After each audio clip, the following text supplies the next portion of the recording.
Sana maging membro niya yan later on. Kasi yung mga pulis ko sa Pasig doon na nilagay ko sa mga ganyan, ngayon, membro pa din sila ng mga Riders Club. At sila yung kasama nilang nagra-ride pag sila yung pupunta sa malayo. Mas magiging kampante ba kayo pag meron kayong kasamang pulis sa pagra-ride ninyo? Yes! O tingnan nyo na mga COP. Gustong-gusto nila yun eh. Di ba? Kasi para sa atin yun eh. Ikabubuti natin yun eh. Gustong-gusto nyo rin ba na may kaibigan kayong pulis? Yes! Tingnan nyo. Ako alam ko rin yun na gustong-gusto nyo na may kaibigan kayong pulis. Sino ba naman ang taong ayaw na kaibigan ng pulis? Bebaril yun.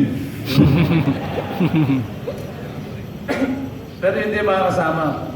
It's always to your disadvantage na kayo ay may kilalang at kaibigang pulis na matatawagan. Kaya kung ako sa inyo, ay panalimin ninyo ang ating pakikipagtulungan.